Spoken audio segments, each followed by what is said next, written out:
नमस्कार साथियों, स्वागत है हमारे YouTube चैनल डी नॉलेज वाणी में। साथियों, हाजिर हूं आज फिर एक ज्ञानवर्धक पौराणिक कहानी के साथ। साथियों, कहानी महाभारत काल में एक कथा के रूप में मिलती है। इस कहानी में हम जानेंगे कि सती सावित्री का जन्म कैसे होता है और अपने सास ससुर के छिने हुए राज्य को कैसे वापस ला पाती है तथा यमराज से कैसे बचाती है अपने पति के प्राण। साथियों, कहानी बहुत ही ज्ञानवर्धक है, तो बने रहें कहानी के अंत तक। लेकिन इससे पहले मुझे भी अपना थोड़ा सा प्यार देते हुए मेरे चैनल को सब्सक्राइब जरूर कर लीजिए और बेल आइकन की बटन पर जाकर ऑल सेलेक्ट करना ना भूलिए, ताकि ऐसी ही ज्ञानवर्धक वीडियो आप लोगों को आसानी से मिलती रहें। धन्यवाद। साथियों, महाभारत के वन पर्व में एक कथा मिलती है कि एक बार जब युधिष्ठिर मार्कंडेय ऋषि से पूछते हैं कि हे मुनिवर, क्या कभी कोई ऐसी भी स्त्री थी जिसने द्रौपदी जितनी भक्ति प्रदर्शित करी हो? और तब मार्कंडेय ऋषि युधिष्ठिर को एक कथा सुनाते हैं जो इस प्रकार से है। साथियों, पुराणों में वर्णित कथा के अनुसार मद्र देश के राजा का नाम अश्वपति था। उनके कोई भी संतान न थी, इसलिए उन्होंने संतान प्राप्ति के लिए देवी सावित्री की बड़ी उपासना करी, जिसके फलस्वरूप उनके यहाँ एक अत्यंत सुंदर कन्या का जन्म हुआ, जिस कन्या का नाम राजा अश्वपति ने पूजनीय देवी के नाम पर सावित्री ही रखा। और धीरे धीरे सावित्री की उम्र रूप गुण बढ़ने लगा और वह युवावस्था को प्राप्त हो गई। अब राजा अश्वपति को उसके विवाह की भी चिंता होने लगती है।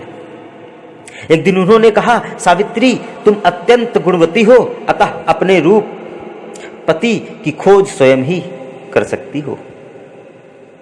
पिता की आज्ञा पाकर सावित्री एक तेज बुद्धिमान वृद्ध मंत्री को साथ लेकर देशाटन के लिए निकल पड़ी और कुछ समय पश्चात वापस अपने घर लौटी तो उस समय राजा अश्वपति देवऋषि नारद के साथ भगवत चर्चा कर रहे थे।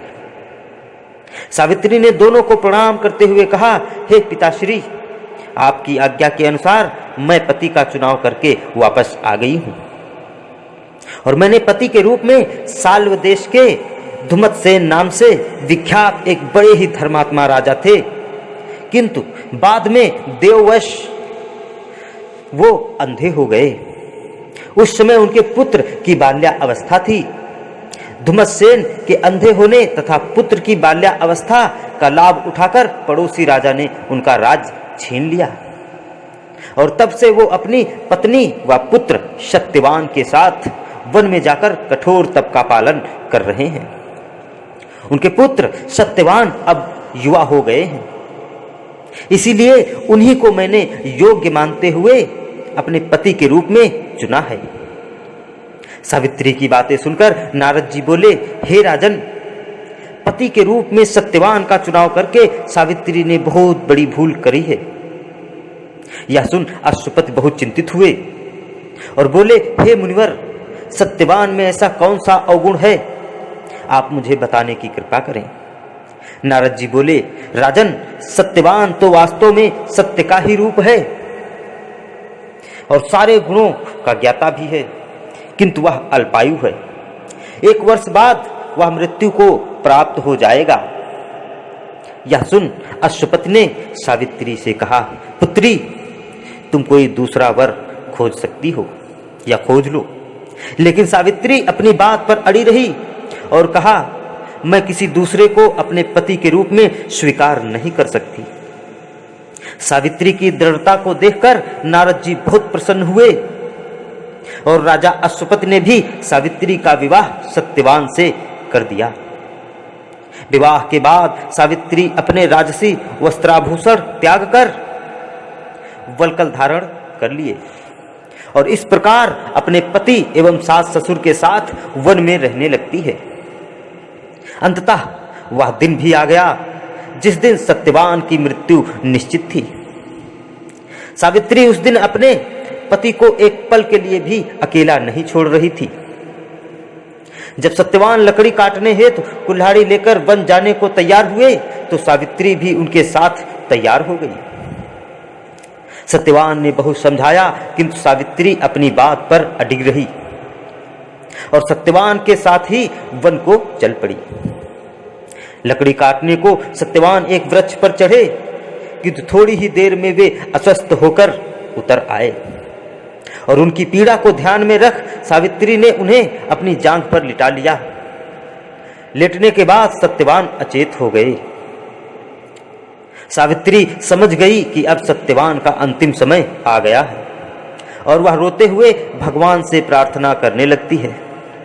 अकस्मात सावित्री ने देखा एक कांतिमय हष्टपुष्ट मुकुटधारी व्यक्ति सामने खड़ा है और पूछने पर उत्तर दिया कि मैं यमराज हूं और तुम्हारे पति के प्राण लेने आया हूं। सावित्री बोली, प्रभु, सांसारिक प्राणियों को लेने तो तुम्हारे दूत आते हैं, लेकिन मेरे पति के को लेने आप स्वयं क्यों? यमराज ने कहा, देवी, तुम्हारा पति धर्मात्मा तथा गुणों का सागर है, मेरे दूतों के ले जाने योग्य नहीं, इसीलिए मैं स्वयं आया हूं। इतना कहकर यमराज ने सत्यवान के प्राण लेकर दक्षिण दिशा की ओर चल पड़े। सावित्री अपने पति को ले जाते हुए देख स्वयं भी यमराज के पीछे पीछे चल पड़ी। जब यमराज ने सावित्री को देखा तो बोले, हे सावित्री, तू मेरे पीछे मत आ, क्योंकि तेरे पति की आयु पूरी हो चुकी है, अब वह तुझे वापस नहीं मिल सकते। अच्छा होगा कि तू लौटकर अपने पति के मृत शरीर का अंतिम संस्कार कर। सावित्री बोली, हे प्रभु, मैं इस स्थान से आगे तो क्या, आपके पीछे पीछे आपके लोक तक जा सकती हूँ। मेरे पतिव्रत धर्म के बल पर मेरी गति रुकने वाली नहीं है। यमराज बोले, सावित्री, मैं तेरे पतिव्रत धर्म से अत्यंत प्रसन्न हूँ, इसीलिए तुम सत्यवान को छोड़कर जो चाहो वरदान मांग सकती हो। साथियों, सावित्री ने इसी प्रकार अपनी बुद्धि से मीठी मीठी बातें करते हुए यमराज से एक एक करके कई वरदान मांगे, जिसमें से पहले अपने सास ससुर की आंखों की रोशनी मांगी, फिर उनका खोया हुआ राज्य मांगा, फिर अपने पिता के लिए एक पुत्र मांगा और अंत में अपने वंश को चलाने के लिए सत्यवान द्वारा उत्पन्न हो ऐसे 100 पुत्र मांगे। और धर्मराज ने बिना सोचे ही कहा, जा सावित्री, तेरी हर इच्छा पूरी हो, लेकिन अब तू मेरा पीछा मत कर, क्योंकि यमलोक आने वाला है, तू वापस लौट जा। इस प्रकार सावित्री ने कहा, प्रभु, मेरे पति को तो आप लिए जा रहे हैं, फिर आपने जो मुझे पुत्र होने का वरदान दिया है उसका क्या? और इस तरह यमराज भी सावित्री की बातों में फंसकर मुस्कुराते हुए कहा, सावित्री, तू पतिव्रता के साथ साथ बहुत चतुर भी है, जा, मैंने तेरे पति को जीवन दान दिया। इतना कहकर यमराज वहां से अंतर्ध्यान हो जाते हैं और कुछ समय बाद सावित्री लौटकर अपने पति के पास आती है और सत्यवान को थोड़ी ही देर में होश आ जाता है। तो साथियों, ये थी आज की कहानी। इसमें हमने जाना सावित्री की पति भक्ति के साथ साथ उनकी चतुराई भी। आशा करता हूं आप लोगों को यह जरूर पसंद आई होगी। अगर पसंद आई हो तो वीडियो को एक लाइक जरूर करें, दोस्तों को शेयर करें और कमेंट में बताएं कहानी के बारे में, और मेरे चैनल को सब्सक्राइब करना बिल्कुल ना भूलें। मिलते हैं अगले वीडियो में फिर एक ज्ञानवर्धक पौराणिक कहानी के साथ। तब तक के लिए नमस्कार।